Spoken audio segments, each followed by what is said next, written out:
When I use EBSCOhost, I always use the full EBSCOhost. And on the next page, I select all of the databases. I don't want to narrow my results from the very beginning. And then I begin by putting in a simple search. Now right away you might have realized that I missed the full text. EBSCOhost has over 230 databases. We only subscribe to a few of those. So we do need to choose full text. I have 5,354 results in full text. I can limit my results over here from 1965 clear up to, I would say, probably 10 years is a good amount of time. That takes me down by a little over 1,000. I could limit my result by choosing different sources.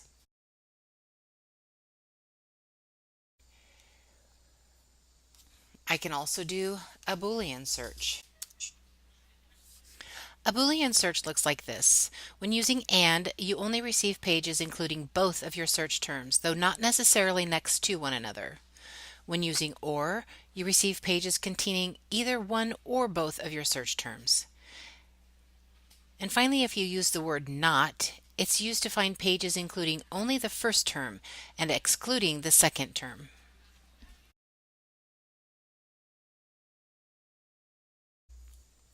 And obesity. Now you can see I'm down to 104 results. I can also do a Boolean search on eLibrary by going into the advanced search and using the Boolean words that I know and choosing Boolean search right here. I can narrow my research by taking out things that I know I won't need.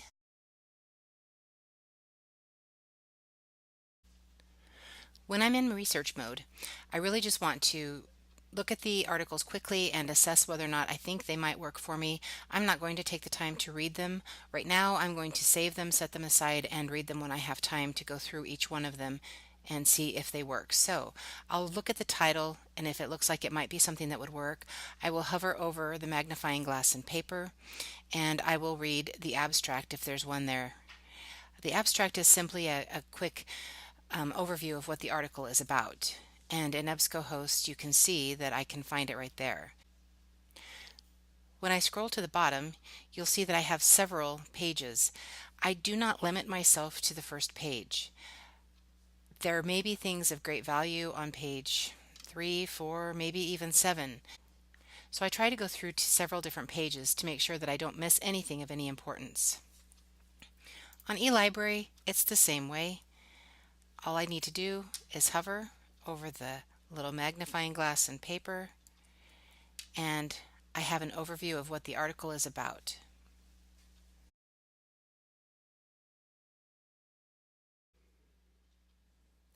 This particular article is in HTML full text.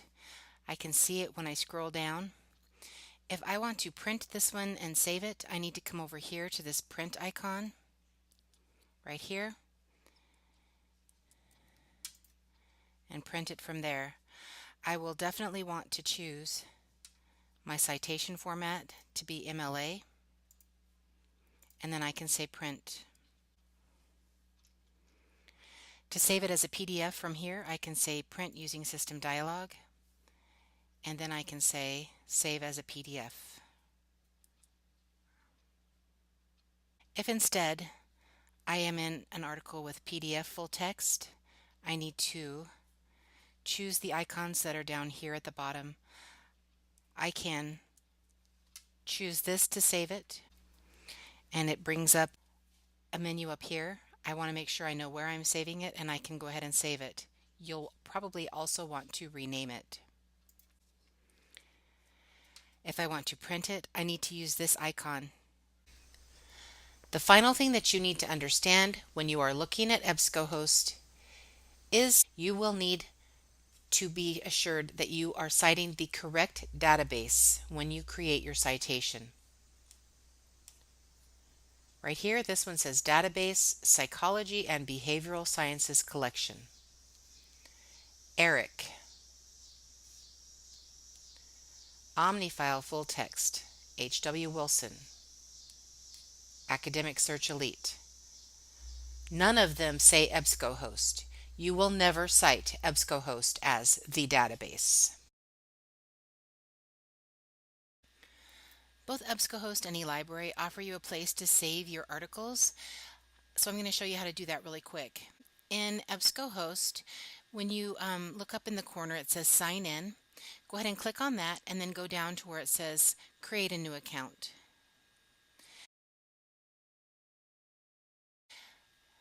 In eLibrary, up at the very top, it says My eLibrary, and then underneath where you can sign in is the area that you can create a new account.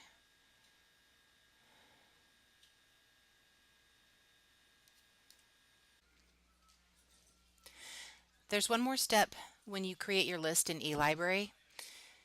Once you add to my list, be sure to come up to the top where it says My List. Click there, and that's going to show you the articles that you have saved in there. You need to go ahead and name that list and save it. Now your list will be saved for you right here. So every time you come into my list, it will be right here.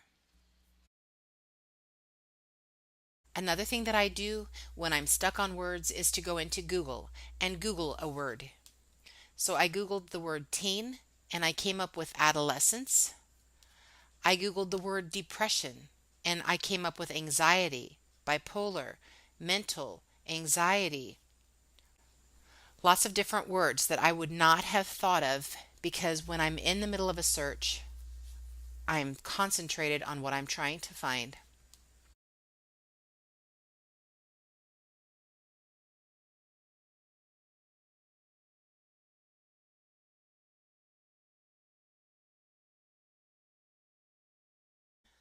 Okay, so I see that eLibrary has added this nifty little feature, Export to EasyBib, and I am going to go ahead and click on that and let's just see how that looks. It looks to me like it automatically imports it like it came from a website. Okay, here's the citation that it created for me. I can see right away that there are some errors in it. It put in the URL, which it doesn't surprise me because it imported it as if it was a website. This is part of why we really encourage you to use Noodle Tools. It's really hard to know that something like this isn't correct if you haven't done a lot of citations like I have. So I'm really going to encourage you to use Noodle Tools. You should already have an account. It will be your first initial, your entire last name, and the number 15 for signing in as the username, and then the password will be your PowerSchool password from last year. If you would prefer to create a new account, that's perfectly fine. One that has your new information in it that's easy for you to remember, not a problem. Go ahead and do that. When you get into Noodle Tools, create a new project and then name it. It's going to push you over to this page where you can see the bibliography up here, and then down here you see Works Cited. They both go to the same page, which is right here. I need to look back at my document in eLibrary and see what it is that I'm citing.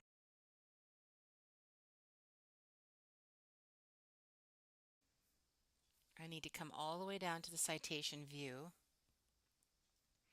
And here's the MLA. Okay, I know that that 9 in front of the year means that that's the issue number. But the volume number, which is right here, is completely missing from that citation. So even eLibrary cited this incorrectly. eLibrary has a tendency to lump magazines and journals all together as the same thing, and they really aren't. So I'm going to come over here and I'm going to say that it is a journal. The journal has the issue number and the volume number, like I said before. I'm going to say create the citation. Your next page will be one that says, are you sure you want to cite a journal? There's a little box at the bottom. If you check that box, you won't see that page again. It'll come straight to this page just like it did for me. I know that I did not hold this journal in my hands. I didn't get it from a website. I got it from a paid database. So I'm going to go into database. We are going to select what our school library subscribes to. I could have typed it in, but it's easier just to do it that way. We don't need an accession number, a URL, or a DOI. The author, this is really quite simple and fast. Copy and paste, which is another reason why I go ahead and leave more than one window tab open so that I can just copy and paste. The article title is right here.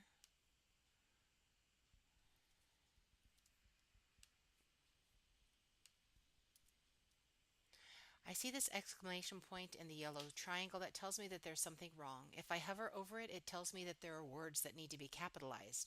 So even if I had copied and pasted this from eLibrary, it was incorrect. That's one of the beauties of Noodle Tools. It tells me when there are errors and I can fix them. And then that went away. It asks for the English translation. There's really not one. The pages, 559. I don't really know how many pages are in this article because eLibrary isn't telling me, but I can certainly put the start number. The name of the journal is Pediatric Annals. The volume and the issue number. 31 is the volume. The issue number is 9 and it's 2002.